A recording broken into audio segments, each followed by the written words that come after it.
Bienvenidos a un nuevo vídeo de Cláusula Win,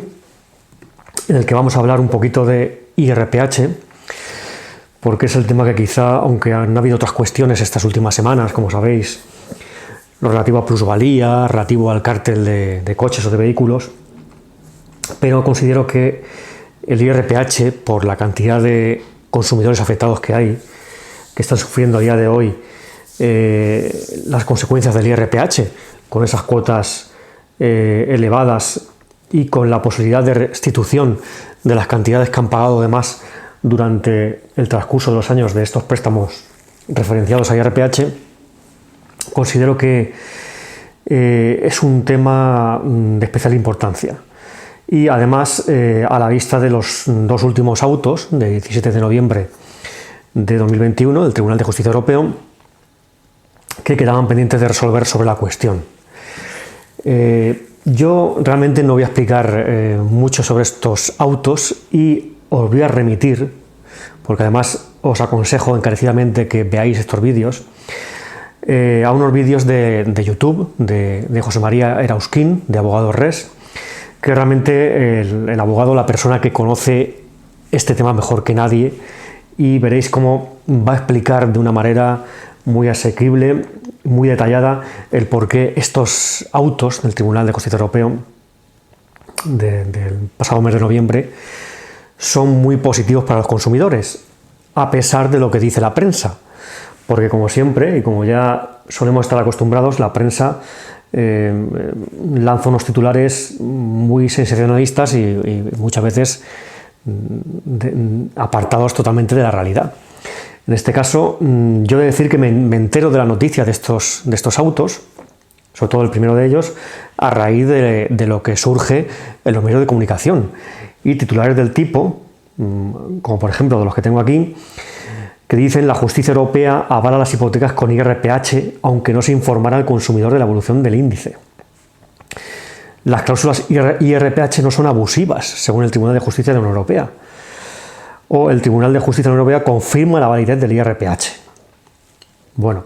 lo primero que tengo que decir es que, esto se aparta completamente de lo que dicen esos autos, como veréis en el vídeo de José María Erausquín, pero es que lo primero que tengo que decir es que el Tribunal de Justicia Europeo ni avala, ni confirma, ni dice si algo es abusivo o no es abusivo. Lo que dice el Tribunal Europeo es que si la aplicación de la normativa de un Estado miembro o de la jurisprudencia de un Estado miembro, un caso concreto, es conforme o no a las directivas de la Unión Europea o a la jurisprudencia de la Unión Europea que desarrolla esas directivas. Y ya está. Corresponde al tribunal, al juzgado que está enjuiciando, el juzgado en este caso español, que está enjuiciando el caso concreto, decidir si efectivamente si IRPH, en este caso hablando de IRPH, es abusivo o no es abusivo. ¿Vale? Pero el Tribunal de Justicia Europeo no dice eso, ni avala, ni confirma, ni establece si una cláusula es abusiva o si no lo es. Solo voy a decir de estos autos que abordan tres cuestiones principalmente, dos de ellas muy importantes. La primera, sobre la que se centran estas noticias surgidas en los medios de comunicación, es decir, que el IRPH es válido aunque no se informa al consumidor. Vamos a ver. Algo parecido dicen los autos, pero como veréis en el vídeo al que os remito, y los que estéis acostumbrados un poco a leer resoluciones judiciales, sabréis que en muchas ocasiones la excepción de la regla es más importante que la regla en sí. ¿Por qué? Porque estos autos vienen a decir que efectivamente no obligo al banco a que informe de esta manera, pero siempre y que la información llegue al consumidor por parte de otra forma. Es decir, no obligo al banco a que entregue esto en concreto, pero siempre y que el consumidor esté informado. ¿Vale? Entonces, al final la información tiene que llegar al consumidor. Y luego, algo muy importante también es lo relativo a la abusividad de la cláusula de IRPH. Como sabéis, hubo polémica con la sentencia del Supremo de noviembre del año pasado, en la que decía que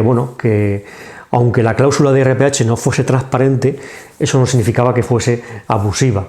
Y lo zanja muy rápidamente diciendo, y no es abusiva porque difícilmente el banco puede actuar de mala fe cuando lo que está utilizando es un índice de referencia oficial. Bien, pues aquí yo creo que sí que directamente el Tribunal de Justicia da un tirón de orejas al Supremo y dice, bueno, que utilice la hipoteca o el banco un índice de referencia legal, eso ya no significa que haya habido una buena fe por parte del banco. Es decir, el que sea legal no excluye la mala fe del banco. Y esto es importante porque, como digo, el Tribunal Supremo, su sentencia, lo dejaba con un razonamiento muy simple, zanjado prácticamente con ese razonamiento. Es decir, bueno, como utiliza un índice de referencia oficial, pues el banco no actúa de mala fe. Y aquí es donde dice el Tribunal de Justicia Europeo que no, que eso no tiene nada que ver. Tienes que examinar si el banco actuó de mala fe, aún aplicando un índice de referencia oficial. Bien, como digo, no voy a explicar nada más y os remito a esos vídeos, insisto, en que son muy ilustrativos y nadie mejor que la persona que entiende de esto os va a explicar por qué estas sentencias son muy positivas. Además digo esto porque últimamente, a raíz de estos autos, están proliferando anuncios en prensa, en televisión, etcétera, por grandes despachos en los que intentan captar clientes sobre esta cláusula de IRPH. Pero insisto en que estos despachos grandes no van a explicar el por qué esto es positivo y por qué podéis reclamar, ¿vale? Por eso os remito a estos vídeos, porque además yo no lo puedo explicar mejor, así directamente.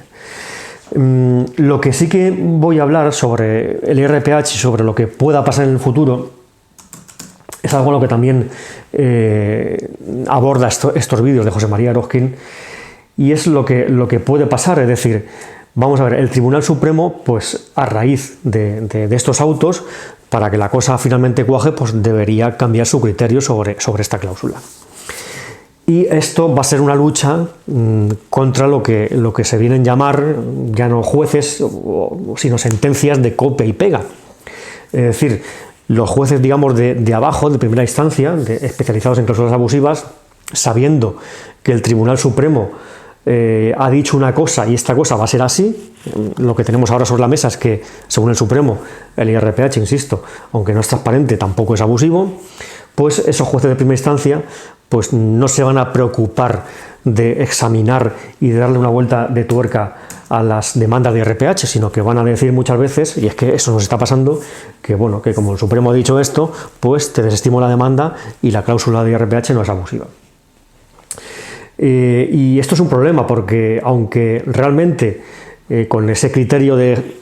jerarquía, digamos, el juez nacional, el juez de primera instancia, el de abajo, debería de someterse a los criterios que le da el Tribunal de Justicia Europeo, como digo, puede ser en la práctica, y es lo que está pasando, que no vaya por esa vía y simplemente, ya no por la comodidad muchas veces, sino que tú como juez, sabiendo que si te recurren tu sentencia, como el Tribunal Supremo ha dicho otra cosa distinta que la que tú dices, si te la recurren, al final, si llega al Tribunal Supremo, el Tribunal Supremo te va a revocar tu sentencia. Y esto, como digo, es un poco la forma de funcionar, y lo que a mí me hace quizá compensar o contraponer a lo positivo de estos autos de Europa a lo que en la práctica está pasando. Entonces entiendo que va a ser una lucha que se va a debatir, o se va a fraguar en los juzgados de primera instancia, porque a base de insistir en la aplicación de esta jurisprudencia europea, al final hay que intentar que ocurra la inversa, es decir, que no que el juez de abajo, por culpa, digamos, de la doctrina de arriba, se acomode y dicte unas sentencias de copia y pega adaptadas a eso, sino que al revés, sino que a base de fuerza y de que los juzgados de abajo se convenzan de que el IRPH es abusivo y que se dicten sentencias en ese sentido, aplicando, como digo, la jurisprudencia de Europa, pues eso haga que el de arriba, en este caso audiencias provinciales y Tribunal Supremo, cambien su criterio. Y aquí sí que es cierto que aunque es algo que me preocupa, sí que veo que puede ser posible, porque tenemos un antecedente no muy antiguo, y es el relacionado con las cláusulas suelo y los acuerdos de innovación. Como sabéis, porque esto ya se ha abordado en otros vídeos, en aquellos pleitos de cláusula suelo en los que el cliente firmó un acuerdo con el banco por el cual se eliminaba esa cláusula suelo pero no recibía cantidad alguna, el Tribunal Supremo en su sentencia de 11 de abril del 2018 dijo que estos acuerdos, estas novaciones eran válidas porque constituían una transacción y bueno, si el cliente ha firmado que se le elimina su cláusula suelo y que renuncia a la restitución de cantidad alguna, pues esa transacción es válida porque hay un acuerdo entre voluntades, es válida y por lo tanto no se puede ya reclamar esa cantidad que no se ha recuperado. Bien, esto llegó al Tribunal de Justicia Europeo y en sentencia de 9 de julio de 2020 dijo, vale, efectivamente, además algo parecido a lo que ha dicho Europa para estos autos, efectivamente se puede transar, se puede negociar en materia de cláusulas abusivas, en este caso es la materia de cláusula suelo, pero el juez tiene que entrar a ver si esa transacción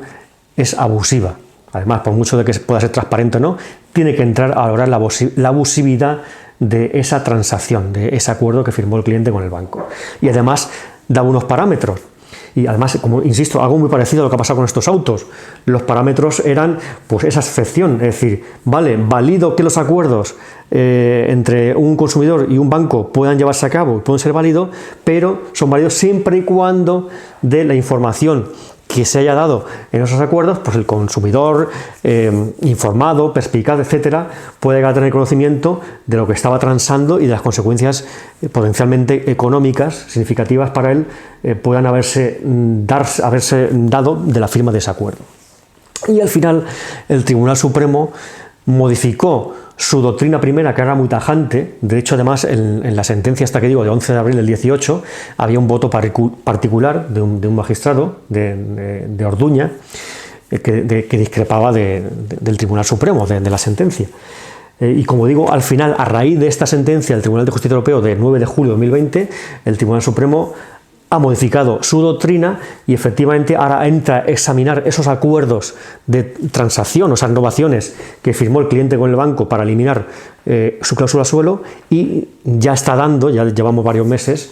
que está dando la razón al cliente y efectivamente examina si en esos acuerdos se informó al consumidor de distintos parámetros, pues de la evolución del Euribor, de cómo pudo impactar la cláusula suelo en sus cuotas, de si el consumidor se puede hacer una idea de si por aplicación de esa cláusula suelo pues está renunciando a tantos euros, a más o menos euros, etcétera, una serie de parámetros que el Tribunal Supremo, como digo, está examinando en sus sentencias y está dando la razón a los consumidores. Por eso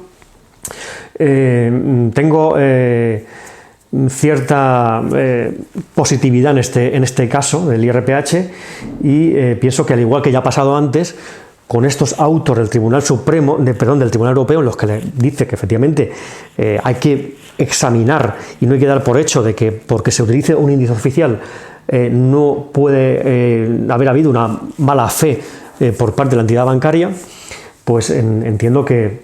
el Tribunal Supremo podría cambiar su criterio. Pero insisto que va a ser una lucha que se va...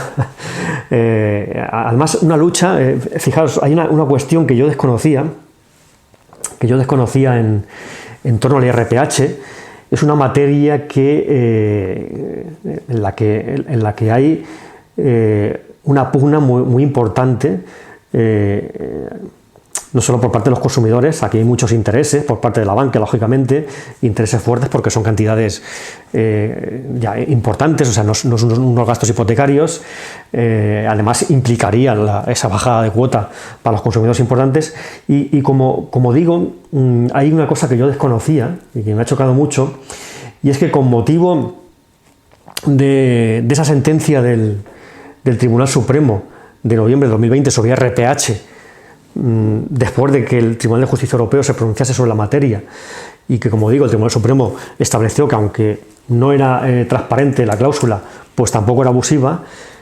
como digo, desconocía yo que gran número de denuncias se elevaron a la Comisión Europea por parte de consumidores que entendían que el Tribunal Supremo se estaba apartando de la jurisprudencia de la Unión Europea, del Tribunal de Justicia de la Unión Europea. Y como digo, se elevaron gran cantidad de denuncias que, bueno, finalmente fueron archivadas por la Comisión Europea, pero fueron archivadas porque estaban pendientes de resolverse estos autos de 17 de noviembre de 2021. Y además la Comisión Europea dice, sin perjuicio de que pueda yo volver a reabrir esas denuncias o que se puedan elevar nuevas denuncias por parte de consumidores, si posteriormente se entiende que el Tribunal Supremo se aparta de estos nuevos autos del Tribunal de Justicia de la Unión Europea. Como digo, es una cuestión que suscita mucha controversia y muchos intereses en juego, y yo desconocía estas denuncias que se habían elevado a la Comisión Europea denunciando que el Tribunal Supremo se estaba apartando de la jurisprudencia del Tribunal de Justicia de la Unión Europea. Así que, bueno, yo soy muy positivo, y además cuando, insisto, veáis estos vídeos de José María Erauzkin, de Abogados Res, vais a saber por qué estos autos son positivos, y entiendo que empieza una nueva etapa de lucha, y con esa posibilidad, y que de manera positiva, de que el Tribunal Supremo pueda modificar su criterio y pueda abrir a que en el caso concreto, estudiando el caso concreto, porque habrán cláusulas de RPH que sí, otras que no, en el caso concreto pueda establecer que sí que muchas de esas cláusulas no superan ese control de abusividad y una mala fe por parte de la entidad bancaria, a pesar de utilizar, insisto, un índice oficial.